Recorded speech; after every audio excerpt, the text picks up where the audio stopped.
So now is like not the time at all for this to not pass. I don't see Republicans out there saying, let's really stick it to them. Let's hurt the schools.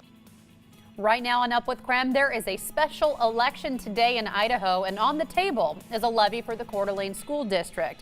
This morning, what you need to know. Another COVID-19 variant has arrived in Oregon. We'll tell you what health experts say about the variant that was first detected in Brazil. Taking you outside on this Tuesday morning, talking our chances of snow in the forecast. And the internet is full of misleading or false claims. This morning, we teach you how to spot misinformation. Up with KREM begins now. Up with KREM here at 7:30 this morning. Oprah's interview with Prince Harry and Meghan now has the whole world talking. More than 17 million people tuned in for the 2-hour CBS special Oprah with Meghan and Harry.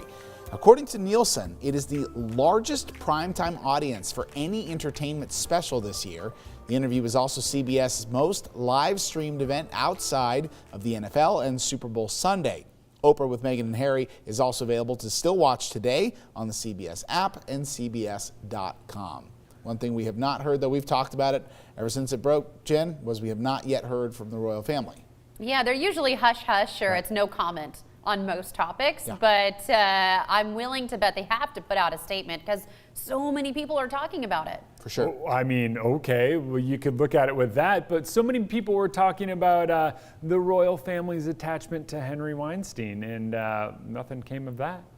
That's my argument. That's right. They have yet to put out a statement about Prince Andrew and his alleged endeavors Yeah, with Weinstein and different people who are now currently in jail or deceased. So looking at that, I'm wondering if they will make a statement, but Yeah.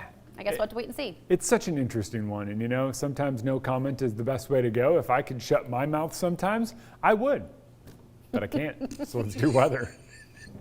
All right, early on this morning, we do have some clouds hanging out overhead. Some of those are trying to drop a little bit of precipitation. I said let's talk chances of snow. Right now, snow is popping up on the radar for some of you. And one of those places where it is Coeur d'Alene. And you're going, wait, I live in Coeur d'Alene. What are you talking about? What I'm talking about is what's going on in the atmosphere, because it is quite interesting. The radar shoots the clouds over your head. So you're going, okay, so is snow coming down? There's snow in there. There's snow trying. A lot of times it'll evaporate before it hits the ground or even just melt as it does so.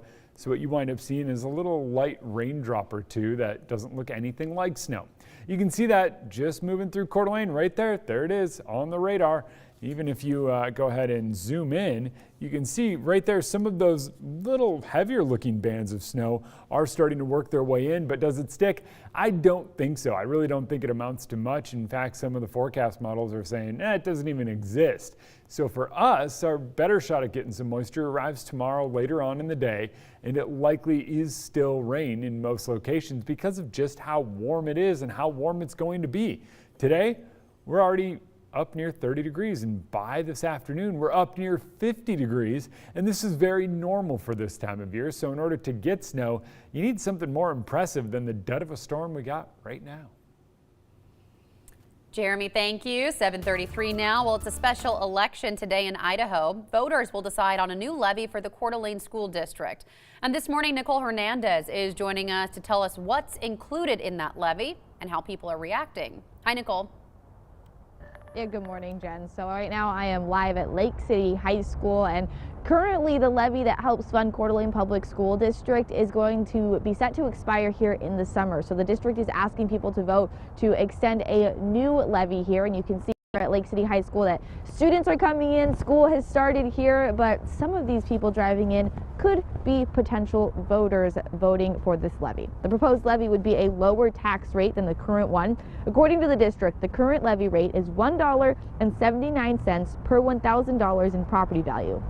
The new levy would lower it to $1.71.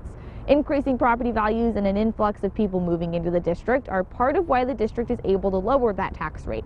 The money for the levy goes towards a wide variety of programs like technology, arts, after-school programs, and teacher salaries.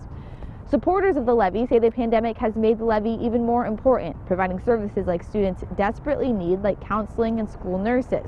But opponents say the pandemic is actually all the more reason to reject the levy right now. It's 25% of the operating budget. So it would be a really big deal if it didn't pass. It would be pretty devastating to our kids, to our teachers. If you need more money, we can do that. But maybe this isn't the right time. Maybe first you should show us some accountability.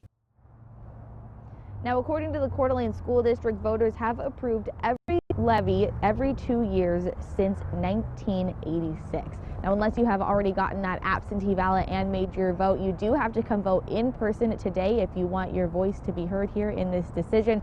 Of course, one of those places is here at Lake City High School. Live in Coeur d'Alene, I'm Nicole Hernandez. Yeah, it must be school time. We're seeing kids filing in there. All right, Nicole, thank you. 7:35 now. This morning, we're taking a look at the top coronavirus headlines. Here are 3 things to know. First, teachers in all U.S. states are now eligible to receive a vaccine that applies to all kindergarten through 12th grade teachers, according to the New York Times. President Biden urged states last week to start vaccinating teachers and make it a priority. Well, 2 researchers in Oregon found a new mutation of COVID-19. It is the first of this variant discovered in the U.S. This is from the Oregon Health and Science University. So about 1 month ago, researchers found a more contagious and deadlier strain of COVID-19. And then they found a mutation within that variant. It's identified as E484K, or EEK for short.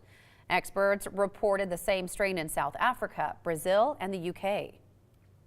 Why it's being called by some people EEK is that it might allow the virus to have some resistance to antibodies, and depending on how much resistant, that may make vaccines less effective at preventing COVID-19. Experts say the vaccines are still effective against the virus variants and will prevent severe disease and even death. Third, the CDC director is sounding the alarm as more states continue to ease coronavirus restrictions. As case numbers continue to trend downward, health experts say they're worried about the upcoming spring break. Large crowds gathered to celebrate in Colorado, Wyoming, Mississippi, and Texas as more states continue to put an end to mask mandates. Next month, a reduced number of spectators can attend Major League Baseball games and California theme parks. Well, spotting misinformation online can certainly be difficult, and it's only getting harder. After the break, we speak to an expert at Washington State University who's developing curriculum on how to spot a fake. And of course, we're going to take you outside, talk a warming trend, just how warm we're going to get as we head into the weekend and the return of sunshine.